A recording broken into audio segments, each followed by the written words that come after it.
என் பொண்ணு கூட நான் இருக்கணும். அதுக்காக இந்த உலகத்தையே எதிர்க்க சொன்னாலும் எதிர்த்து நின்று ஜெயிப்பேன்.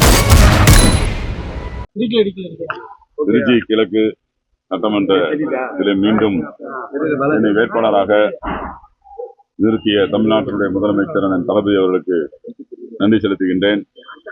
யார் என்ன குறை சொல்கிறார்கள் என்பது எனக்கு தெரிய தேவையில்லை.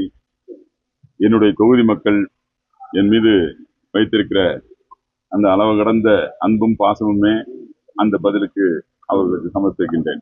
ஏனென்றால் 5 வருட காலம் ஒவ்வொரு தொகுதி மக்களுடைய இன்ப துன்பங்களில் மட்டுமல்ல, மாண்புமிகு தமிழ்நாடு முதலமைச்சர் அண்ணன் தளபதி அவர்களால் கொண்டு வந்திருக்கிற திட்டங்களை கொண்டு போய் தொகுதி மக்களிடம் சேர்த்திருக்கிறேன். அது அவர்களுக்கு தெரியும், பயனாளிகளுக்கு தெரியும். இது போன்ற பாரதிய ஜனதா அவர்களோடு கூட்டு சேர்ந்து இந்த மக்களை மதத்தின் பெயரால் அளிக்கிற சக்திகளுக்கு உடனே உறுதுணையாக இருந்து அவர்கள் பேசுகிற கருத்துக்களுக்கு நாங்கள் பதிலளிக்க விரும்பவில்லை. மக்கள் பதிலளிப்பார்கள். காந்தி மார்க்கெட் வந்து இடம் மாற்றக்கூடாதுன்னு தொடர்ந்து ஒரு கோரிக்கை. அதுதான் காந்தி மார்க்கெட்ல இடம் மாற்றக்கூடாது என்ற பதிலை ஏற்கனவே சட்டமன்றத்திலே மாண்புமிகு தமிழக முதல்வர் அண்ணன் தளபதி அவர்கள் உறுதியோடு நகராட்சி நிர்வாகத்துறை அமைச்சர் அவர்கள் உறுதியிட்டு சொல்லியிருக்கிறார். எந்த சூழ்நிலையிலும் காந்தி மார்க்கெட் மாற்றப்படாது என்று தீர்மானமே போட்டிருக்கிறோம். நீங்க கிறிஸ்தவ நல்லெண்ணெய் இயக்கத்துல நிக்கிறீங்க.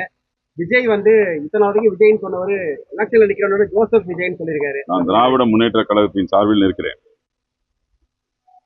நான் கிறிஸ்தவராக சிறு வயதிலிருந்து அந்த மத கட்டுப்பாடுகளுக்கு இருந்து இன்றைக்கு பொதுவானவனாக இருந்து பல்வேறு மதத்தின் உங்களுக்கும் அரவணைக்கின்ற பண்பு எனக்கு உண்டு.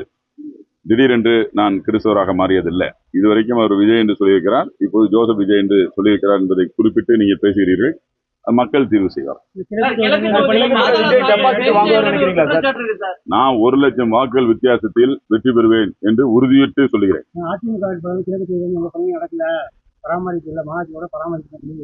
கண் ஆபரேஷன் பண்ண சொல்லுங்க. நன்றி.